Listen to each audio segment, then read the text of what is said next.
Bien, vamos a comenzar nuestro capítulo de disoluciones y propiedades coligativas, con la sección número 1 dedicada a las mezclas. Podemos definir una mezcla como una combinación química de dos o más sustancias que no reaccionan, pero que manifiestan propiedades emergentes, de las cuales hablaremos posteriormente. Las mezclas como tal son un tipo de materia, por lo que vale la pena recordar las distinciones de los tipos de materia. Ordinaria, la cual se divide en sustancias puras compuestas por un mismo tipo de partícula, y dependiendo del tipo de partícula, a las sustancias puras se las clasifica en dos categorías principales. Los compuestos, como el agua, que son partículas compuestas por más de un tipo de átomo o por más de un solo átomo. Por ejemplo, agua, que está compuesta por dos átomos de hidrógeno y un átomo de oxígeno. O como el metano, que está compuesto por un átomo de carbono rodeado de 4 átomos de hidrógeno. La figura del átomo de metano es tridimensional.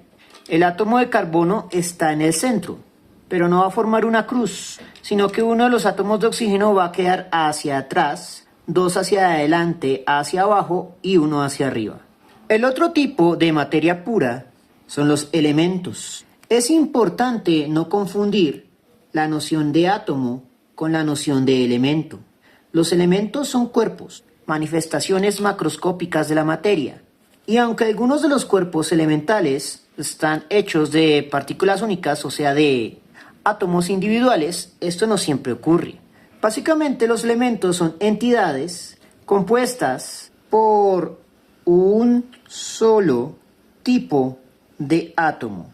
Y hay dos configuraciones posibles: monoatómicos, como los gases nobles, que están compuestos por un solo átomo, como sería el caso del neón, o poliatómicos. Aquí podemos tener muchos de los elementos que encontramos en la naturaleza, como el oxígeno, el cual se encuentra como una partícula diatómica, es decir, dos átomos de oxígeno unidos. El otro tipo de sustancia son las sustancias impuras, que están compuestas por dos o más tipos de entidad o partícula. A su vez, las sustancias impuras se dividen en dos categorías, que son las que nos importan para este gran capítulo, y son las mezclas heterogéneas y las homogéneas. Las mezclas heterogéneas se caracterizan por que se puede distinguir a simple vista los componentes de la mezcla, como por ejemplo agua y aceite, sal y arena. La otra gran categoría son las mezclas homogéneas, en las cuales no se puede distinguir a simple vista los componentes de la mezcla. Ejemplos de estos son agua salada y agua azucarada. Teniendo en cuenta que el tipo de partícula es importante, vale la pena recordar los dos tipos de partícula, tres tipos de partícula vitales en química general. En primera instancia tendremos las moléculas, que son uniones de dos o más átomos. Y aquí debemos volver a recordar lo de elemento y compuesto. Si están compuestas de un solo elemento, o son, dicho de otro modo, monoelementales, eso es igual a decir elemento, como cuerpo. Ejemplo de esto sería el dioxígeno, compuesto por dos átomos de oxígeno, o el octazufre, compuesto por 8 átomos de azufre en un anillo. Las moléculas también pueden ser heteroelementales, esto es igual a decir compuestos, como, nuevamente, agua, cloruro de sodio, entre otros. El siguiente tipo de partícula es el átomo, que es la partícula más pequeña que mantiene una identidad química.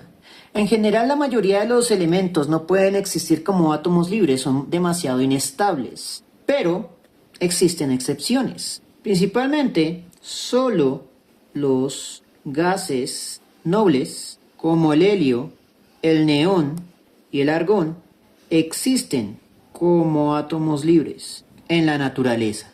Los demás van a tender a existir como moléculas o como el tercer tipo de partícula que requeriremos analizar en este gran capítulo, que son los iones. Un ion es una partícula también y es un átomo, pero es un átomo que ha adquirido una carga eléctrica que puede ser positiva o negativa. Para finalizar con esta primera lección, vamos a analizar las propiedades de las mezclas heterogéneas. La primera de la que vamos a hablar es el concepto de fase. La fase es una frontera entre dos cuerpos. No todas las mezclas heterogéneas van a manifestar fases claras. Por ejemplo, las mezclas entre partículas sólidas como arena y sal, por ejemplo, no van a autoorganizarse en fases separadas. Pero existen otras mezclas como agua y aceite en las cuales las partículas espontáneamente se separan en dos cuerpos y el límite de esos dos cuerpos es la fase. También para sistemas entre líquidos donde podemos ver las fases vamos a tener la propiedad de la tensión superficial, que es el comportamiento de la superficie como si fuera una membrana elástica. Como todas las membranas, esta superficie tiene algunos límites de soporte antes de quebrarse. Por ejemplo, nuestros cuerpos, nuestras manos son demasiado fuertes como para que la membrana formada entre el agua y el aceite pueda soportarlo. Pero un insecto sí puede mantenerse flotando en agua o en aceite. Incluso podemos visualizar a la mezcla de aire y agua como una mezcla heterogénea donde la superficie del agua funciona como una fase. Y allí los insectos pueden posarse debido a adaptaciones especiales en sus patas que les permite poderse mantener en esa membrana superficial. Estas dos propiedades que hemos mencionado funcionan específicamente para mezclas heterogéneas de líquido-líquido. Otra propiedad de las mezclas líquido-líquido especialmente, pero aparentemente también pueden funcionar en otro tipo de mezclas, es la flotación o efecto de la densidad. Esto es muy fácil, pero también es muy importante para resolver muchos ejercicios de lápiz y papel. Es una máxima que deberemos memorizarnos de aquí en adelante. Y es, el cuerpo más denso cae y el cuerpo menos denso flota. Métodos de separación de las mezclas heterogéneas. Número 1. Filtración, en la cual se usan poros para separar los componentes. Estos poros los podemos clasificar como intermedios, ya que permiten separar partículas relativamente pequeñas, o sea, no las podríamos agarrar individualmente. Pero hay otras técnicas que están relacionadas a la filtración. Por ejemplo, el tamizado, que pues tiene una definición semejante a la anterior, solo que es para partículas más grandes. Entonces podemos decir que usa poros más grandes que la filtración. La última de las técnicas que utilizan barreras con forma de poros se llama ultrafiltración, pero la ultrafiltración se usa es para separar mezclas homogéneas, ya que los poros son tan absurdamente pequeños que son capaces de filtrar las partículas que componen a una mezcla homogénea.